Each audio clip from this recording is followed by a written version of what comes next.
Estudiantes del quinto año de secundaria en Historia Universal, vamos a ver hoy día la reforma religiosa. Fue un movimiento ideológico burgués anticatólico o antiescolástico, cuyo objetivo fue quebrar el poder de la Iglesia Católica, que dominaba, de manera espiritual en el mundo y económicamente y políticamente. Proceso. ¿Cuándo se dio este movimiento ideológico de la reforma religiosa? Siglo XVI. Siglo XVI.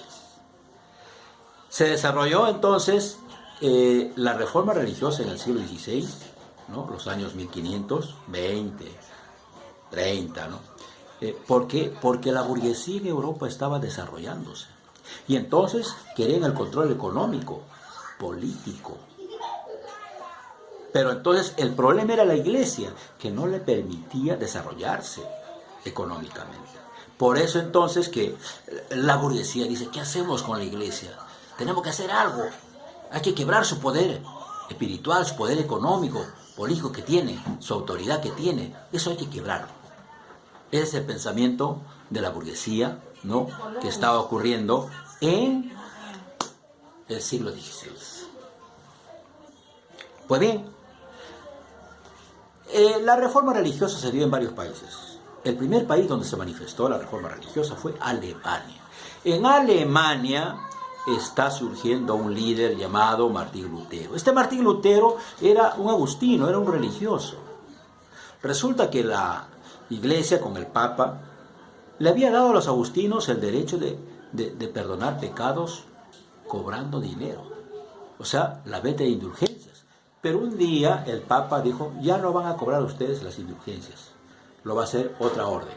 Oiga, Martín Lutero dice, ¿pero por qué? Si estamos bien. Y es ahí en ese momento como Martín Lutero comienza a cuestionar a la Iglesia Católica. Y presentó sus 95 tesis, donde demuestra que la Iglesia Católica está corrompida, desde el Papa hasta los últimos curas. ¿Corrompido cómo? Bueno, en primer lugar se está vendiendo indulgencias, es decir, se perdona pecados pagando el dinero. Si el pecado es grave, cuesta más. Si el pecado es leve, cuesta menos. Oiga, ¿qué es eso? ¿A dónde había llegado la Iglesia, no?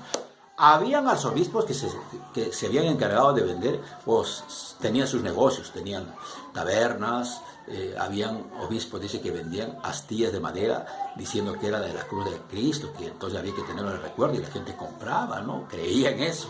Entonces, cuestiones como, por ejemplo, del Papa Alejandro VI, por ejemplo, ¿no? Dice que llegó a tener hasta 9 esposas, hijos. Oiga, eso fue un escándalo, ¿no?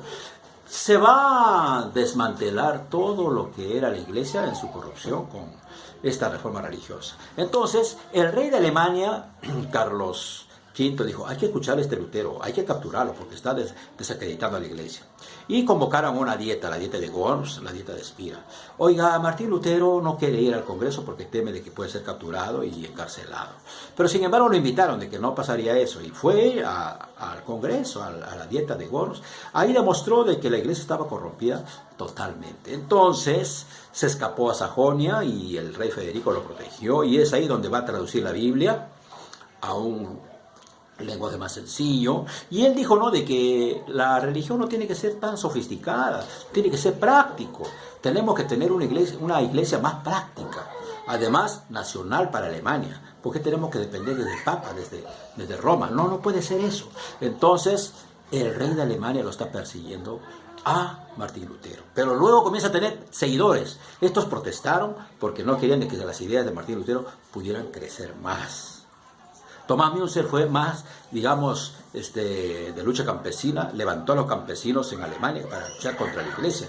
Martín Lutero dijo, no puedes levantar a los campesinos porque esto está afectando a la propiedad privada. Pero Tomás Müntzer dijo, oye, usted es un doctor mentiroso, usted dijo que hay que levantar y ahora dice que no quiere que se levante. Oye, esto no puede ser así. Oiga, y hubieron guerras, 30 años de guerras ensangrentó Alemania entre protestantes y católicos. Luego en Francia con Juan Calvino también fue más radical que Lutero, estableció la institución cristiana para quemar vivo a los cristianos, ¿no?, que no estaban de acuerdo con sus ideas. Martín Lutero hizo de la Reforma, pues una justificación donde decía que el trabajar y tener dinero es digno porque Dios lo quiere, ¿no? Y entonces dio favores a los empresarios, a los ricos, al capitalismo, Juan Calvino. En Suiza con Zwinglio y en Inglaterra con el rey Enrique VIII. Fundó su iglesia, la llamada anglicana, donde las mujeres también pueden ser sacerdotes, y entonces nacen iglesias nacionales. Consecuencia de la reforma religiosa son los siguientes. Se quebró la iglesia católica en pedazos. Nació nuevas iglesias nacionales, como por ejemplo el protestantismo en Alemania, el anglicanismo en Inglaterra y el calvinismo en Francia. Y hubieron guerras sangrientas en Europa entre protestantes y católicos, que no fue tan fácil llevar a cabo la reforma religiosa. Preguntas. ¿En qué consistió la reforma religiosa? Primera pregunta. ¿Quién fue el líder de la reforma religiosa en Alemania? ¿Qué hizo? ¿Cómo quedó la Iglesia Católica después de la reforma religiosa? Esas son entonces las preguntas claves sobre este tema. Hasta ahí llegamos, jovencitos. Muchas gracias.